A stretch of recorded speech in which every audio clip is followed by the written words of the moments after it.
I've been all in my phone, I got options. And I don't wanna tell you to drop it, but I don't wanna play your fair. Yeah, something that makes me look at you too out there. Baby. Hey guys, welcome back, and if there are any new persons, welcome. First things first, if you haven't already, please hit that subscribe button and the notification bell. Okay, so before I get into this video, if you like the hair, it's loose wave. It's 3 loose wave bundles and a closure. I found it on Amazon and I only paid $50 something for all 3 bundles and the closure. And well, in my head right now it's only 2 of the bundles and then like a tiny piece of the 3rd bundle. So so far so good. It's not shedding, it feels really good, and like I don't really pay any mind to how it looks now because I have done absolutely nothing to it. I think I'm going to run it up and stuff. But if you are interested in that, you can go over to my TikTok at TOLIFIA21. So that's Tolifia21.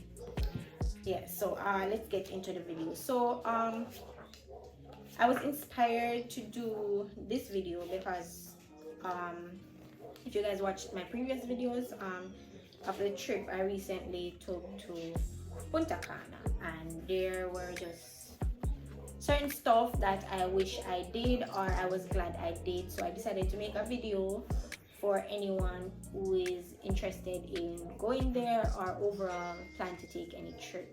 So by the caption you can already tell I'm going to be giving general travel tips plus specific travel tips to the Dominican Republic or Punta Cana, Santo Domingo, whatever. Okay, so first things first, when planning your trip, I think the more flexible you are with your dates, the better, because that way you are able to like I want to say shop around, like play around with the dates and the prices and see what's best. For me, whenever I'm booking a flight, I go on Google Flights. So I go on Google Flights and I input my information, like the days that I'm interested in, and where from and where to, and then like it brings up like all the airlines and their prices, and I choose which one is best for me. And it also, like, when it comes up, it will also show you like the prices for the other dates in case you see one that it's cheaper and you will be able to travel on that date, and you can, you know, go on that and see the difference. Also with that, let me see, what would I say, with Google Flights, it's not just like seeing the price and saying, oh, this one is cheaper, so this one is the best one or whatever. You also have to watch like the hours of the flight, if there's any connecting, all of that. You have to see some airlines do not include any baggage at all other than your hand luggage, so it doesn't include carry-on or any of your suitcases, while some may include like maybe just your carry-on, or some will include your suitcases as well. So you have to take that into consideration also when looking at the prices. So for example, for JetBlue you might see $300, and for Southwest you see $350. But for JetBlue they don't include your carry-on or any of your suitcases. For Southwest it includes your carry-on plus 2 suitcases. And when you go on JetBlue and see how much it would cost for the ticket that does include the carry-on and maybe 1 suitcase, it's $370. Then you know it would make sense to go with Southwest. I hope you guys are picking up what I'm putting down. Okay, yeah, so it's good to be flexible with your dates and stuff like that.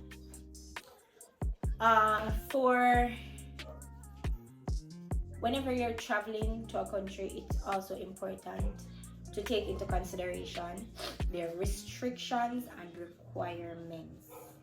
So whenever you book the ticket, they will email you, and it might look like a lot of just like regular nonsense and stuff, but sometimes it is important to read those stuff, because some countries require certain things before you can enter.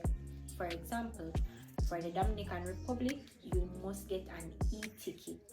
So you can go to the airport and they will tell you there and you fill it out, so it's no big deal. Like, you won't get to go on the flight and it has to be done or anything like that. It can be done at the airport, but it's best to do it before, because we did not know about it, and when we got to the airport and had to step to the side and wasting time putting in all that information when it could have even been done on the way to the airport, so it's best to do it before. And when you're leaving the Dominican Republic, you also have to redo that, and each person, whether you're traveling with family members, friends, whatever, each person has to fill it out. So it's good to keep that in mind. So you fill it out before when you're going, and you fill it out when you're coming back. And I think saying restrictions and requirements is pretty clear. So you just need to be aware of the country that you're going to, like as I said, restrictions and requirements. I think that's pretty clear. Paying early. So for example, we traveled with, I think you would call it a low budget airline. So the ticket price that you initially see, it does not include any luggage other than your hand luggage. So whenever you're traveling, you always get to carry your hand luggage, and you can carry a carry-on. So your hand luggage and your carry-on goes with you on the plane, and then you can check your bags separate. So with low budget airlines such as the one we traveled with, you were only allowed your hand luggage, and you'd have to pay for whatever else you are carrying. So upon booking the ticket, the initial price that you see, that is without all those extra stuff, just with a hand luggage. But then afterwards, it will show you ticket prices, that if you want a carry-on, if you want one suitcase, or whatever the case may be. It's good to know beforehand what you plan to carry with you, so you will know, oh, I want to bring one carry-on plus one suitcase, and you book it from that time that you're booking your ticket, because you end up paying less. The closer and closer it goes to the date that you are departing, the more expensive it gets for you to pay for the carry-on and your suitcase. So it gives you the option to book the ticket, just the ticket, and then afterwards you can come back and pay for your luggage, but it's always best to do it right when you are booking it. All right. Next thing, your passport and your ID. Oh, before that, wherever you're planning to go, I think it's important to make an itinerary. So like, as a group, you guys discuss all the places and activities you're interested in, and then make an itinerary before. But also leave, like, depending on how long you are going to be traveling for, you might want to leave like a day or two where you're free, like to rest and to recoup, and also days where you have activities that are also flexible, where you can move them around, you can like call and change and stuff like that, because you never know what can happen.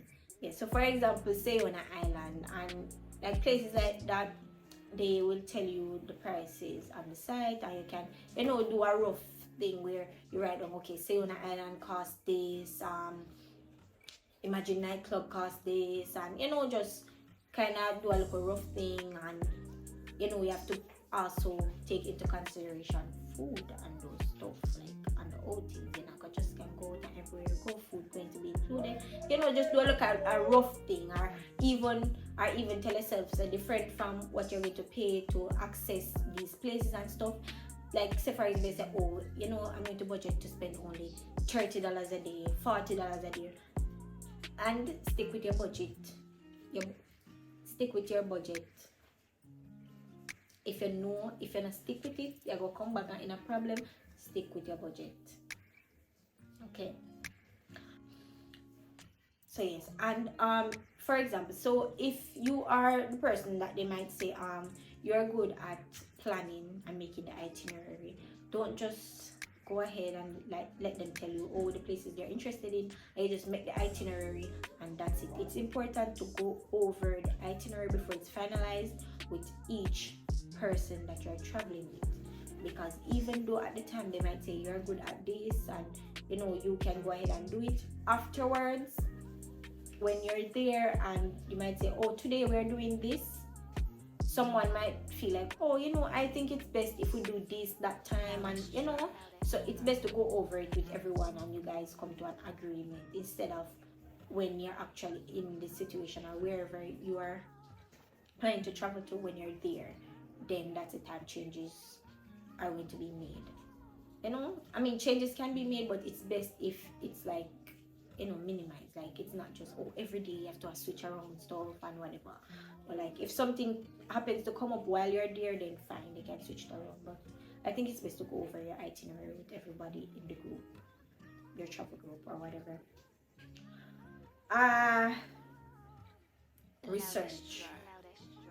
Research the places that you're going to. Like maybe it's, so like don't just have in your head and say, oh, we plan to go to say on an island or whatever the case may be, and just know say, oh, this day we're going to go to say on an island. You have to look at the places and see which places require like deposits or to pay the full money, or you have to have a reservation. It's important to know these stuff and do it beforehand if you can. So when you go over your itinerary and everyone is in agreement with it, then you go ahead and just do all of the reservations, the booking, the deposits, the whatever. Also, for example, imagine nightclub in Punta Cana is only open on Saturdays. So like stuff like that, it's important to know, because we made our itinerary, and for a club, you know, we just know that, oh, you pay when you're going into a club. So we didn't bother to look and say, oh, you need reservations or anything like that.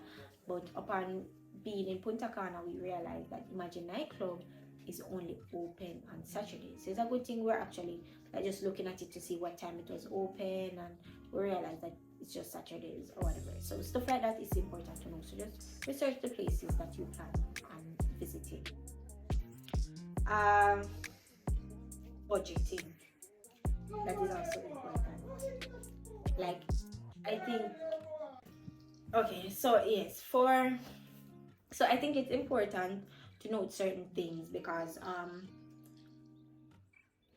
for skate park, we had actually booked skate park, we planned to do it, and then the night before, like one man just told me to just check on it and see, like I think I wanted to see like what, make sure of the time that I was told that this is the time we were actually going to leave and so forth, just to check on it.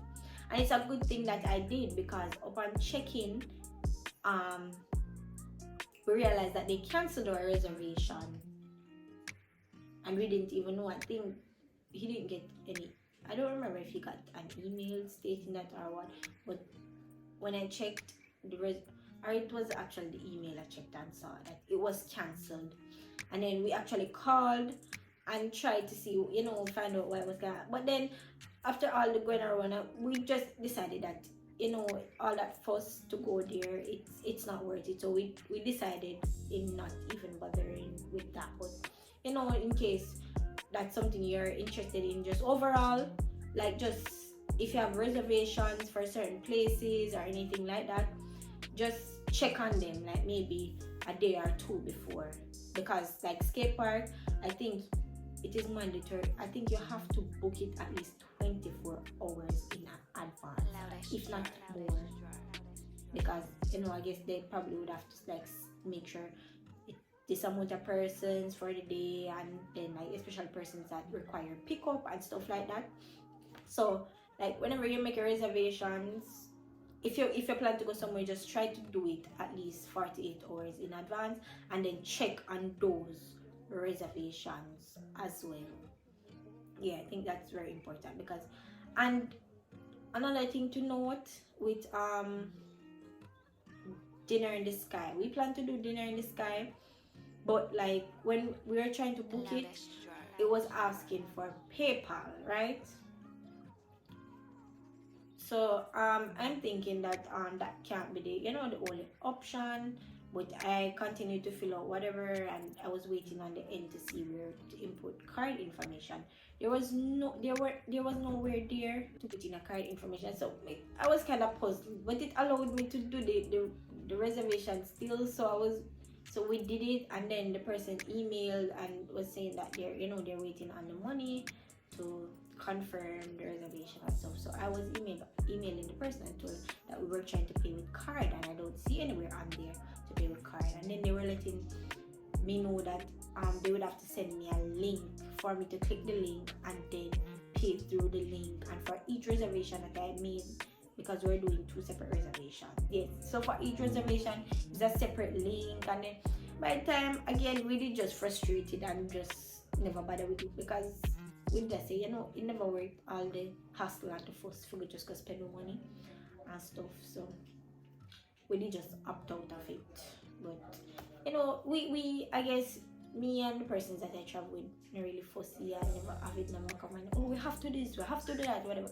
It was just good to just for us to just get away, a different space and stuff. So we were okay with not doing like all of the stuff for everybody go Punta Cana for do. Especially for me, it was just a time to get away from stuff and resting and resetting and all of that. So, but if who you're traveling with, or you are a person where you're planning to go there and there's things that you must do, you want to do this, you don't want to leave and you don't get to do this, it's just important to keep these stuff in the back of your mind. Okay. When I don't remember, oh no, I didn't say this. Okay, so now when you're packing to leave, it is very important to note: pack your passport or any other identification stuff that you have in your hand luggage. I know somebody who packed their passport in their suitcase and had planned to, afterwards they were going to actually take it out and stuff, and they almost forgot. I don't remember the situation, what exactly happened that made them actually remember to take it out. But overall, when you're packing, just pack those stuff in your hand luggage. Do it, and don't say the morning you're going to get up and take out the passport or whatever. If you can do it from the night before, the day before, whatever, just pack your identification stuff in your hand luggage.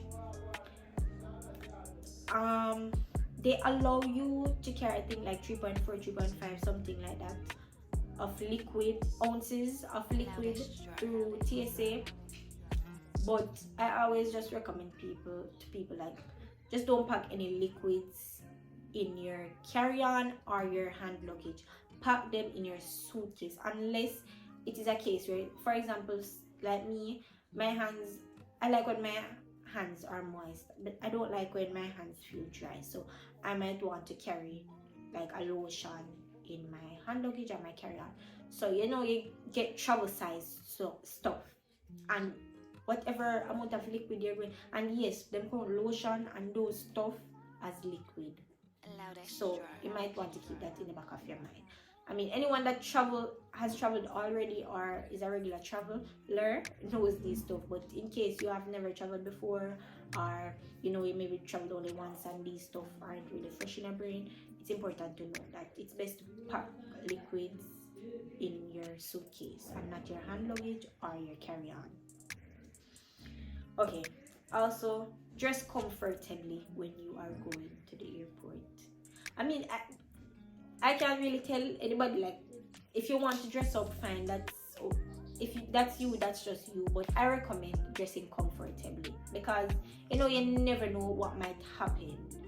Your flight can delay for hours and you're dead there uncomfortable, and so it's best to just dress comfortably. I think it's best to even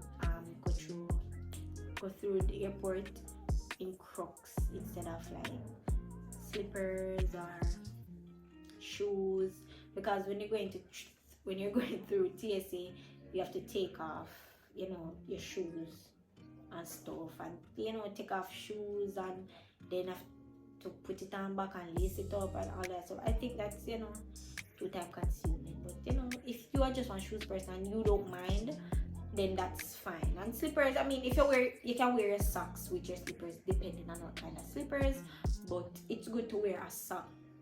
So when like you take off your shoes or whatever to go through, then you're not on the floor, you're just barefooting. But to each his own. I'm just telling you guys some recommendations. And what I also think is important is to pack at least like 1 day's worth of stuff in your carry-on, at least. So meaning like maybe you have at least like a suit of clothes and so forth for where you plan to go. You have at least what you plan to wear that first day and stuff in there, at least. Meaning, you can do like 2 days or whatever, but it's just in case. You never know what might happen. Suppose your luggage get lost or whatever. I mean, yeah, you'll still be frustrated, but at least for the first day, you might you will feel a little better to know that you have your stuff that you need for the first day. Minus the liquids and stuff, but at least you have your clothes and stuff for the first day, and hopefully, if anything like that happens to anybody by the second day, it's sorted and stuff. Yes. It's also important to know what is the best option for you and whoever you're traveling with in terms of accommodations. So Airbnb or hotel. Like, I think it's important to decide what's best for you and your crew or whatever. Like for us, Airbnb was the best option because we weren't going there we didn't plan to go there and just like stay wherever we're sleeping or whatever. We planned to we wanted to go out and do stuff, see stuff, do activities and so forth. And so a hotel wouldn't be convenient for that because you'd be paying the money for all the food and drinks and whatever that the hotel offers and not actually be there to use it. So it wouldn't make any sense. And then on Airbnb, it works out when like each person like puts together and pay. Right? So it works. Yeah. It tends to be a lot cheaper that way because when you're paying for a hotel, no matter how many of you are going to be in the room, if it's a room where it's 2 beds and they allow 4 persons in there, the charge is still per person. It might be a little bit cheaper than if it's just like a 1 bedroom with just 2 persons, but it's still per person. So if like you plan to, wherever your destination is, you plan to mainly be on the outside, I don't think a hotel would be convenient for that. I mean, some persons still prefer to stay at a hotel even though they know they're not going to be there like most of the time, but to each their own. But in my opinion, for persons who plan to always be actually exploring and stuff, I recommend an Airbnb. And for us, we actually went to the supermarket, got stuff, and made sure that we had food at home as well, or at the Airbnb as well, so we could prepare different from when we're on the road and eating and stuff. But also with that, you do not want to overbuy. You don't want to buy too much stuff, and you're not going to even be there to eat all of that, and all of that food go to waste or whatever. Also, for a car and Uber, I think if you want to rent a car or you want to Uber, I think that's also important to decide on, because I think some persons might not be aware of how much like that renting a car can be cheaper than Uber in a road, depending on how long you're going to be where you are and how many places you plan to go to, how long you plan to be on the road. Renting a car might work out to be cheaper than Ubering around. Because for us, for example, we flew in to Santa Domingo, but we were going to Punta Cana, and we had asked the person from the Airbnb having any recommendations for like getting someone to pick us up from the airport to take us to the Airbnb, and the person, I think they said it was $200 or 200 and something dollars. I can't even remember if it was per person or if it was for the group. More than likely it was for, I think it was for the group, yeah. But $200 or 200 and something dollars from the airport to the Airbnb, and then we also tried it on Uber, and it was roughly the same amount of money. And then so it would be $200 from Santo Domingo to Punta Cana, and then you would have to pay $200 back because we were also going to fly from Santo Domingo to come back here. So you know that's already $400 and something dollars, probably around $500. And to rent the car for the entire week that we were there was not much more than $500. I think it was like maybe $700 and something dollars, different from the what would you call that, the security deposit that you pay, but you actually get that back as long as you know you bring back the vehicle in good condition and whatever. But you guys understand what I'm saying, right?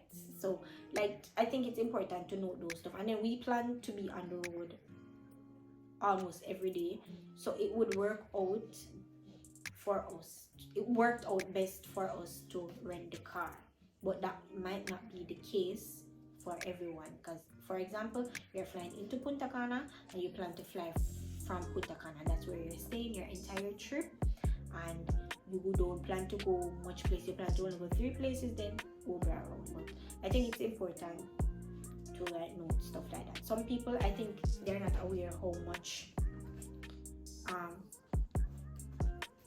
it would work out to actually rent a car sometimes. I think some people just have it in there that it would be expensive and just don't try. But I think you should try. And also don't, the price that you see quoted when you look on these sites to rent cars, you will see like 200 and something dollars and so forth for the week. Like that's just like the price before they add insurance and deposit and so forth. So you can't just work with that price.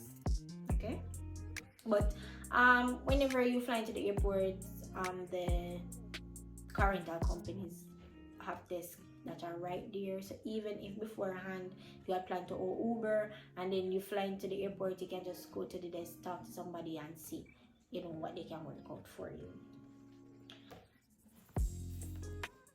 I think this travel tip is important no matter where you're traveling to, whether you're traveling out of country, in the country, whatever. But I think it's important to have a travel charger, especially if, for example, like I wanted to vlog and so forth, which we didn't have a travel charger, but for the car we have the thing, you know, you plug in, you can charge your phone in the car. So you know, if you're renting a car, then you can, and you already have one of that, you can just bring it with you and then use it, or you can stop at a gas station or somewhere and buy one or whatever. But I think it's important to just have something with you. You can charge your phone, especially if you plan to take a lot of pictures, vlog, whatever the case may be. I think that's important. Okay, oh, I forgot to mention that before, even for example, you're flying to Dominican Republic, their main language is Spanish. If you can brush up on like a few, like, what would you call it now, like basic phrases, like what's the price, how much does this cost, good morning, whatever the case, just, you know, you can do that. Just brush up on a few stuff. And then also just prepare to be translating, like have your phone, make sure you have an app or something where you can translate, and if you need to set it up beforehand, and then you can easily, well, you know, whip it out and translate whenever you're talking to whoever. Because the people I traveled with at one point, they were like, you know, how can they not speak English, especially in a tourist area or whatever. But I had to explain to them to say like, look at it this way. We live in Ocho Rios, we speak English. Imagine a Spanish or French person or group or whatever comes here and expect you to know Spanish or French just because you work in the tourism industry. That's not how it works. You're coming here, so you need to be prepared to, like, you know, deal with that. I'm not the one who should be. Yeah, you guys understand. So yeah, just prepare to have, like, just have a translator on hand, like on your phone, a translating app or whatever, Google Translate, whatever the case may be. Yeah, just have that on hand. I can't stress this enough, but I literally cannot stress this enough. Have small change, or change out the money, some of your money, into their currency. It is so important to, like, you guys would not believe the stress sometimes. Sometimes they even want to tip somebody because they dealt with you so nice and everything, and you don't have any small change, and they don't have anything to change it either. And you're not going to want to just give away that bill, you know, that $20 bill or whatever, just for, you know, something so small, and then you have the rest of your trip ahead of you where you're going to need the money. So it's important to change some of your money into their currency, and then if you have like US dollars different, have like small change of US dollars, like a lot of $1, a few $5, and so forth. I think that is so important, because sometimes you end up overpaying for stuff, and or you have to leave stuff that you might have wanted because you don't have any change, the person don't have any change, you know. So it's important. And two, I would advise, like, maybe finding like a cambio outside of the airport, because I think it's probably like a worldwide thing where the airport rate is not going to be as good as if you go to somewhere outside, like a cambio or so forth. That's my opinion. You guys can, like, research it before and see if it's best to do that. And some people might not mind, because the convenience of just being at the airport, you just change the same time. Some people don't mind the amount of money, like the difference that it would be if they went to a cambio and changed it elsewhere or whatever. But, you know, do what works for you. But I think it's so important to have small change and some money in their currency as well. Call ahead whenever you're going anywhere.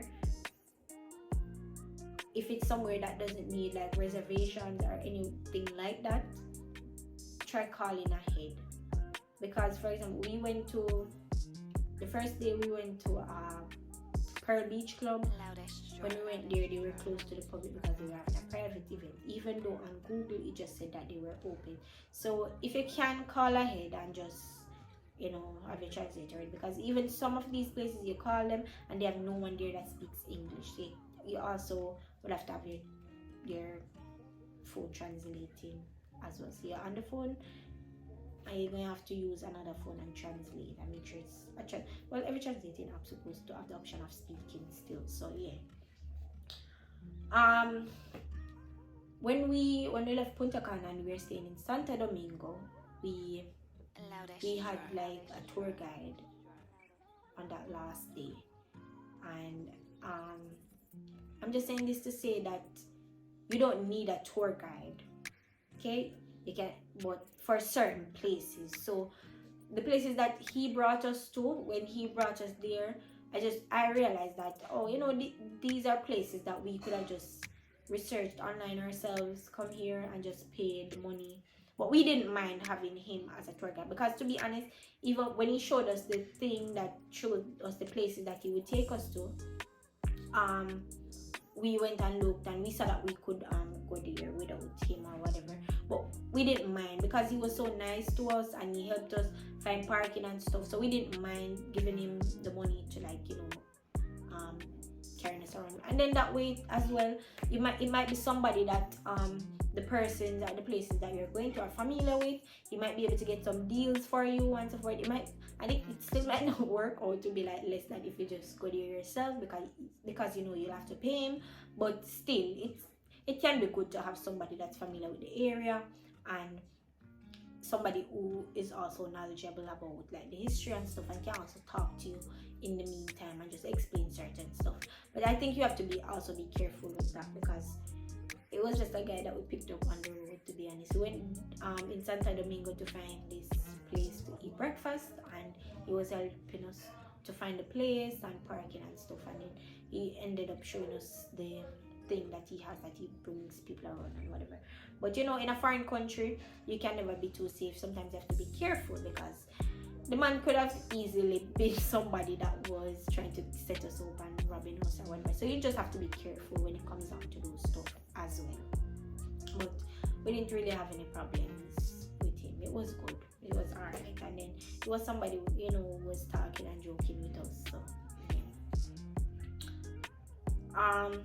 Speaking of the people that, you know, might set you up and rob you, you also have to be careful of, I want to say, like the hecklers, the hustler them. You have to be careful, like when you go on the beach or anywhere, you have some people that will just come up to you. They have the animal and they ask if you want to touch it, if you want to take a picture, and then afterwards they're telling you how much money you owe them for doing that. So you know, it's important to know these stuff. And then some of them can be very aggressive, so you also have to stand your hand and let them know that you're not afraid of them. I'm not saying fight the people them, or cause the people them are not like that. I'm not saying nobody go do not like that, but just as say, like, you have to stand up strong sometime and let them see that they can bully you. Because I just saw the guy come in with the thing, and because you know I'm vlogging and whatever, I caught him coming with animal in there, and he was like, oh, you have to pay. I was like, no. I just said no, and I just turned around and continued about my day. But yeah, you know, you have to be careful with these people, and they might intimidate you into paying them for stuff. There was a guy who he just walked up to us, and he will put the thing on your hand or your foot. It's the second time I'm going to DR, and it seems like it's just a thing that they do, and I'm assuming that's the same thing they do here in Jamaica, like at the craft markets and stuff. But those people, when they those ones, he gave me the bracelet, and I think both times I got a bracelet. The first time I was at Punta. I came on the cruise, and I think it was also a bracelet. And then the only thing they ask is that you just come and take a look at the stuff that they have. So you know, that's not bad, and they will keep on saying it over and over again to let you know, oh, this one is free. They're not charging you for it. They just want you to take a look at their stuff, which is smart, because you know they give you this free item. You're going to feel more pressured into actually purchasing something from them. You don't have to, because the guy that gave me the thing at Punta Cana actually didn't buy anything from his shop, but yeah. Also, whenever you go take a look at the souvenirs and stuff, don't be afraid to kind of bargain with them. So if you're buying numerous amount of stuff, don't be afraid to ask for a little discount. I mean, I always preach that I don't like to bargain with people, like whatever is their price, I'll just pay it or whatever. But sometimes, say you're buying numerous items, I think it's okay and it's only fair that you ask for a little discount. But I come from Jamaica, I live, and I have people around me that work in the same kind of industry, so I kind of understand and don't like when persons try to get them to change their prices and stuff. But in some cases, I think it's totally fine. So yeah. Yeah, and one thing I didn't mention is if you're renting a car, I think it's important to take pictures or a video of the car in the condition that they gave you, so that whenever you bring it back, there's any problem with getting back your deposit, you have that as proof that, listen, this is how I got the vehicle, and it's the same way that I brought it back, you know. And also you can do that for your suitcases as well, and maybe take pictures of certain items that you might be putting in there, or you have like certain items that are probably pricey, in case there's any damages to your suitcase or anything missing or whatever. When you're um speaking with the airline, you have those pictures or videos or whatever as proof. Yeah. um Speaking of, back to the suitcase thing, I mean, when you're traveling to another country, more often than not, you're probably going to be purchasing stuff to take back home with you. So what I recommend to people around me is just pack your heaviest stuff in your hand luggage and your carry-on, especially when you're going back. Because I already said that I actually recommend packing stuff for like that first day or that first 2 days in your carry-on, in case there's any mix up with your luggage or anything like that. But in going back, when you might have a lot more stuff, I recommend packing your heaviest stuff in your hand luggage and your carry-on, minus liquids, but packing those stuff, because they weigh your suitcases to put on the flight, but they don't weigh your hand luggage or your carry-on. So it's best to pack the heaviest stuff in your hand luggage and your carry-on. And also, like, I recommend to people, if you are buying stuff especially for yourself or persons around you that won't mind, I think it's important to take off the tags. That is really important. Like, whenever I travel to the US and I'm coming back, I take the tags off everything. Even some persons, if they even ask me, oh, I'm asking to buy this for me or carry this for me or whatever the case may be, they better be okay with me taking off the tags, because I'm not about to go to the airport and have them charge me for anything at all. Because I don't know if this is a thing with a lot of countries, or if it's just probably like third world countries, I don't know. But they allow you a $500 allowance, and if when you come back and they search your stuff and see that you have stuff going over that amount, and they think they suspect that you bought them over there, then they might charge you the difference. So after your $500 allowance, they suspect that the stuff came up to $1,000, you have to pay the $500 extra. So I don't play that. I take tags off everything, even some of the things that may be new. And no, I had it a long time ago. I brought it with me and I'm bringing it back now. So yeah, I don't play that. So just, it's important to know that. So especially the stuff are for you, you don't need the tags. You're going to take them off anyway, so just take them off before. And I think that basically brings me to the end of my video. I stated it already, but I'm going to state it again. When going to the Dominican Republic, you have to complete the e-ticket form online, and you also have to complete it when you're going back home, when you're leaving the Dominican Republic. Makes no sense to me, but that's your system, that's your rules, so you have to follow it. So just fill it out probably the night before or so forth. And if you're coming to Jamaica, I know that you will need to fill out the C5 form online. It saves time when you do that. It's on Pika's website, but I think I heard something about persons scamming people with this Pika form thing, where they pay to fill it out. It's completely free of charge. You go directly on Pika, P-I-C-A. It's a shortening for something, passport, something or something of the sort. I don't remember, but goes directly on the Pika's website and fill out the C5 form from there. You're not supposed to pay for it or anything like that.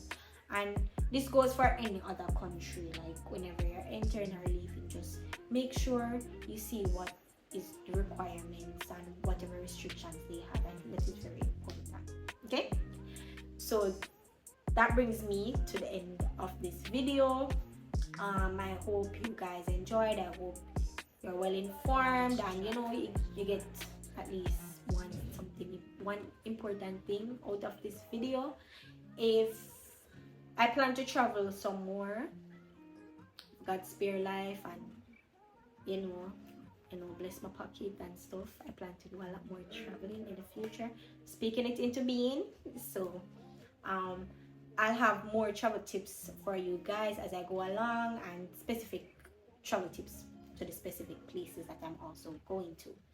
So with that being said, do not forget to subscribe, like this video, share, comment, and click the notification bell.